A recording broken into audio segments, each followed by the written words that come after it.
नमस्कार. होमिओपॅथीमध्ये R41 आणि डॅमियाप्लांट ही दोन नावं नेहमीच चर्चेत असतात. दोन्ही औषधं जवळपास एकाच प्रकारच्या तक्रारींसाठी वापरली जातात आणि यामुळेच लोकांमध्ये नेहमी गोंधळ असतो की नक्की कोणतं औषध निवडावं.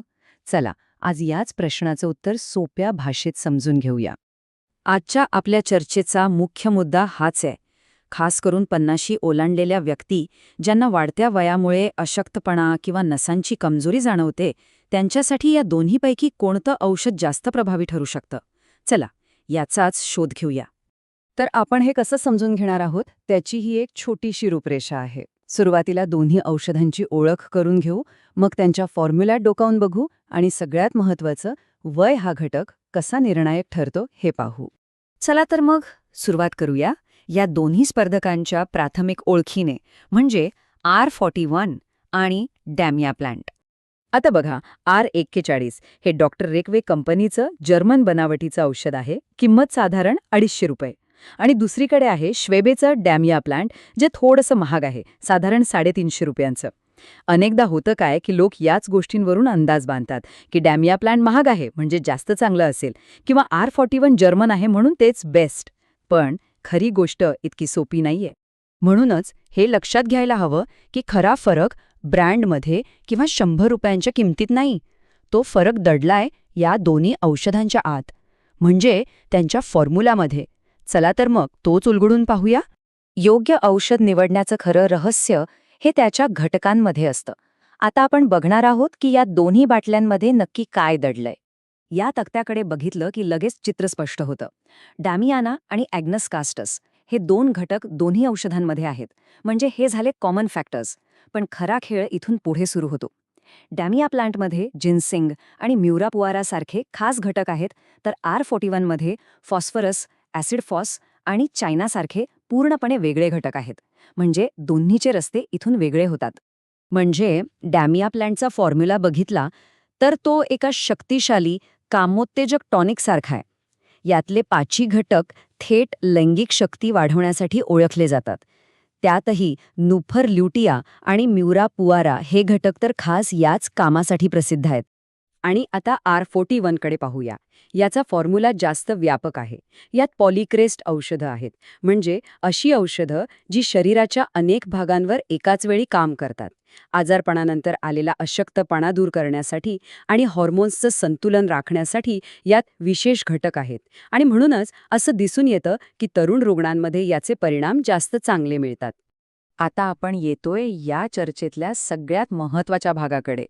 या दोन औषधांपैकी निवड करताना सर्वात मोठा आणि निर्णायक घटक कोणता असेल, तर तो आहे रुग्णाचं वय.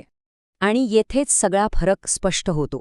बघा, जर लैंगिक अशक्तपणाची समस्या तरुण रुग्णांमध्ये असेल तर त्यांना R41नी सुरुवात करण्याचा सल्ला दिला जातो.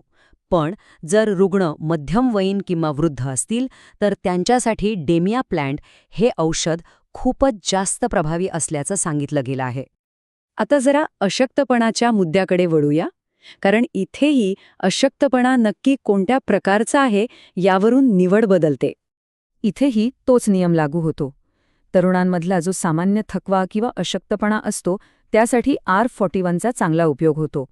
पण मध्यमवयीन आणि वृद्ध व्यक्तींमध्ये येणारा सामान्य अशक्तपणा असो किंवा मग नसांच्या कमजोरीमुळे हात थरथरणे, चक्कर येणे अशा तक्रारी असोत, या दोन्हीसाठी डॅमियाप्लांट हा एक चांगला पर्याय मानला जातो. पण यात एक महत्त्वाचा अपवाद आहे, तो लक्षात ठेवा. जर अशक्तपणा एखाद्या आजारपणानंतर आला असेल, समजा ताप येऊन गेल्यानंतर आला असेल, तर मग रुग्णाचं वय काहीही असो, तरुण किंवा वृद्ध, अशा वेळी R41 हेच औषध जास्त प्रभावी ठरतं. तर आता आपण आपल्या मूळ प्रश्नावर येतोय, जो या माहितीपटाचा केंद्रबिंदू आहे.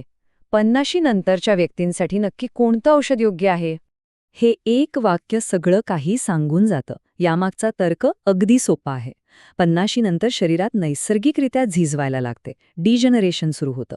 आणि या वयानुसार होणाऱ्या बदलांवर काम करण्यासाठी डॅमियाप्लांटसारखी शक्तिशाली कामोत्तेजक औषधं जास्त परिणामकारक ठरतात. तर 50शी नंतर डॅमियाप्लांटला पसंती देण्यामागे ही काही ठोस कारणं आहेत.